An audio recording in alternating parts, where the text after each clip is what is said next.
엄청난 축복, 물론 맞아요. 근데 또 하나 얘기한다면 축복과 저주의 복음, 이렇게 말할 수 있어요. 여러분, 축복의 내용이 많은 만큼 저주 얘기도 더 많이 나와요. 그러니까 여기서 주는 교훈은, 하나님은 양면성이 있다. 제가 또 누누이 엄청나게 강조한 말씀 있죠. 왜 많은 성도들이 시험 드느냐? 하나님이 누구냐를 몰라서 시험 드는 거예요. 하나님은 사랑의 하나님, 축복의 하나님인데 왜 내가 이렇게 어려움을 당해야 합니까? 왜 이렇게 내가 병들어야 합니까? 내가 왜 힘들게 살아야 합니까? 이래가지고 불평하고 원망하고 상처받고 시험 들거든요. 그러지 말라는 거예요. 하나님을 잘 몰라서 그래요. 하나님은 두 가지입니다. 하나는 엄청나게 사랑의 하나님, 그래서 축복의 하나님이지만 반면에 진노의 하나님이란 말이에요. 제가 여러분 기억나지요? 시편 23편, 여호와 나의 목자 되시는데 제일 마지막에 뭐라고 했어요? 주의 지팡이와 막대기가, 이런 말 나오잖아요. 그죠? 우리를 안위하시나이다. 지팡이는 사랑으로 다 인도하는 거고, 막대기는 채찍이에요. 아멘 하시죠? 그래서 하나님은 항상 양쪽에 있어서 사랑, 진노, 그래서 축복, 저주, 천국, 지옥, 아멘이죠? 순종, 불순종, 감사, 불평, 원망, 긍정적인 마인드, 부정적인 거, 피스메이커, 트러블 메이커, 오른편에 서는 자, 좌편에 서는 자, 모든 게 반대하는 자, 항상 아멘하는 자. 성경에 보면 대부분의 기적은 100% 아멘할 때 일어났어요. 이해가 안 되지만 내 상식, 지식, 경험으로는 아니야. 저 장로님, 저 집사님, 저 목사님 왜 저렇게 해? 그건 전혀 아닌데, 아니 아무리 과학적으로 이론적으로 봐도 아닌데, 그런데 하나님의 말씀 앞에 아멘 하면 거기서 기적이 일어나. 오늘 낮에도 설명했지. 오병이어의 기적, 물이 변하여 포도주가 된 기적, 여리고성이 무너지고 아이성이 점령되고 오랑캐들을 부숴버리고 홍해바다 갈라지고 뭐 요단강 갈르고, 이게 전부가 인간적으로는 순종할 수 없어요.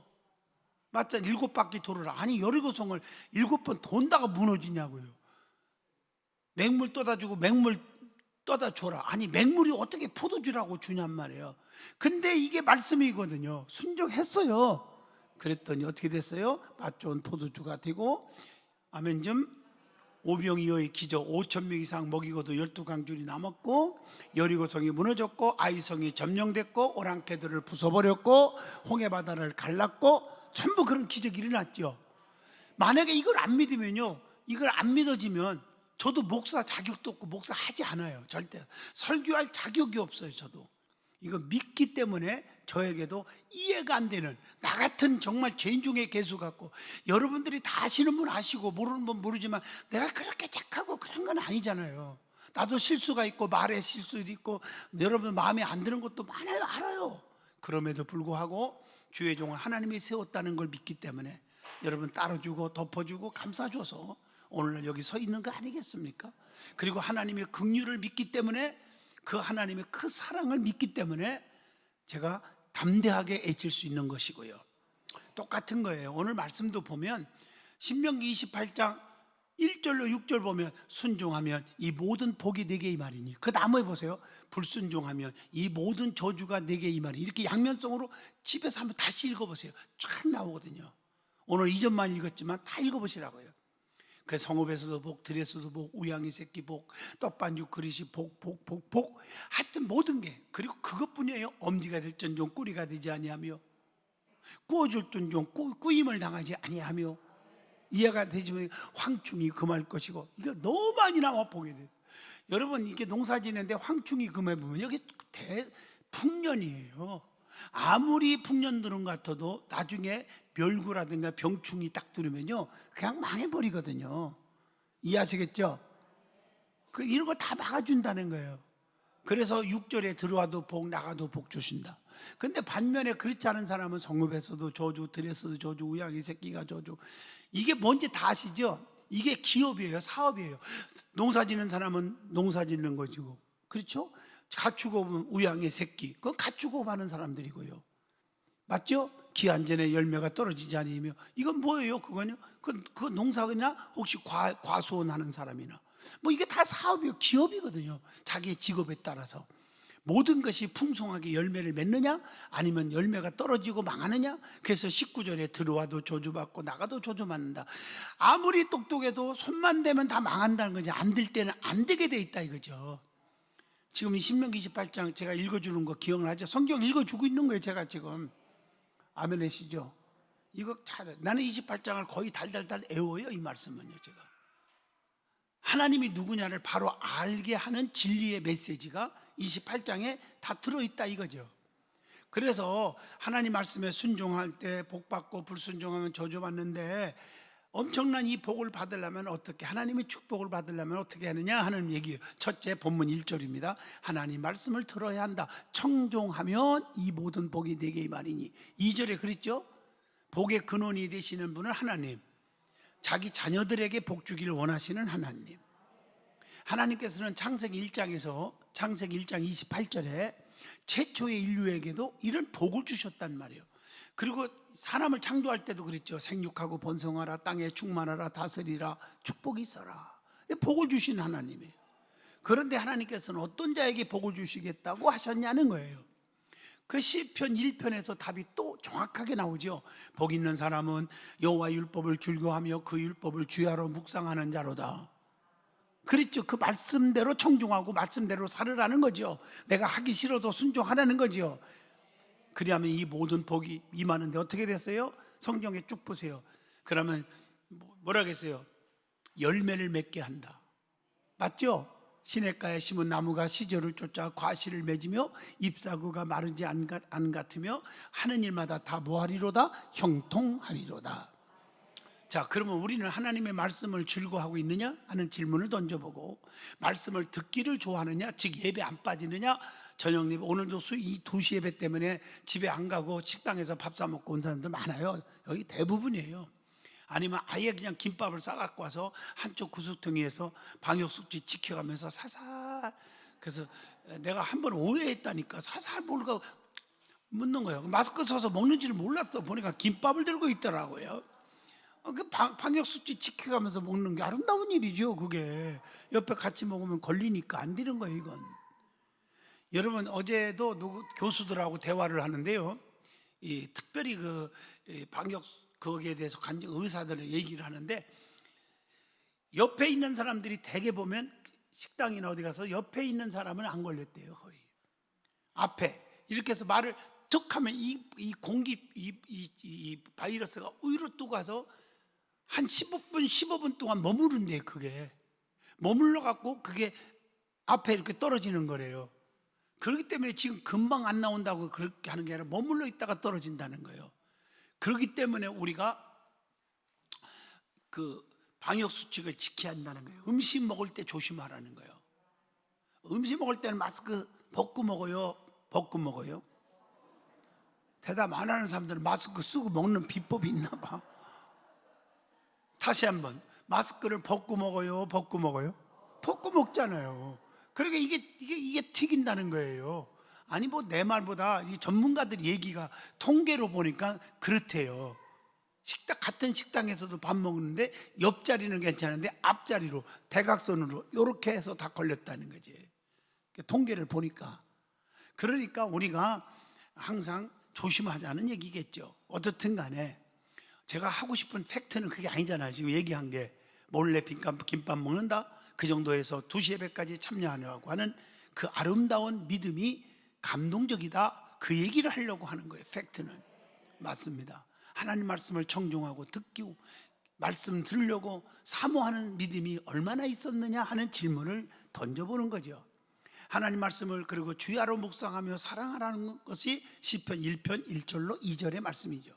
자, 엄청난 복을 받으려면 어떻게 하느냐? 두 번째입니다. 1절로 14절이 나오죠. 하나님 말씀을 어떻게 하라? 순종하라. 참된 신자는 세상을 두려워하기보다는 세상을 창조하시고 인간의 생사화복, 이거 모르는 분 없죠? 살고 죽고 행복하고 불행하고 성공하고 실패하고 이런 거 주장하시는 분, 누구? 창조주 하나님을 알고 그분을 더욱더 눈치 보고, 즉 두려워하고 살으라. 그분을. 마태복음 10장 28절이죠. 사람이 두려운 게 아니라 하나님을 두려워할 줄 알아라. 코로나가 두려운 게 아니라 하나님을 두려워할 줄 알아라. 믿어지면 아멘. 구체적으로 하나님 말씀에 순종하면 어떤 복을 받게 되느냐 하는 질문입니다. 자, 보세요. 1절에 모든 세계 모든 민족에 뛰어나게 한다. 엄지가 되게 해준다. 자, 2절에 모든 복을 네게 받게 된다. 3절로 6절 거기 한꺼번에 묶어서 말하면 삶의 전 영역에 복이 미치게 해준다, 이런 뜻이에요. 그리고 3절 보세요. 성읍 들녘에서도 복을 받고, 4절 자녀들도 건강하게 태어나 훌륭하게 자라게 하신다. 농작물도 풍성한 수확을 거두게 하고, 가축들도 번성하고, 과목들도 잘 되어서 온갖 과일이 가득하고 그릇마다 곡식이 가득하게 해준다, 이렇게 말했잖아요. 그래서 6절 보세요. 하는 일마다 모두 잘 되고 들어와도 복 나가도 복. 이게 뭐예요? 하는 일마다 다 잘 되게 해준다. 그리고 7절로 14절 한꺼번에 묶어서 얘기하면 개인뿐 아니라 국가적으로나 모든 면에서 복을 받게 해준다. 7절 보세요. 원수 마귀들이 나를 힘들게 하고 넘어뜨리려고 하고 중상모략하고 해도 대적들을 어떻게 하게 하신다? 패하게 해주시고. 자, 8절 보세요.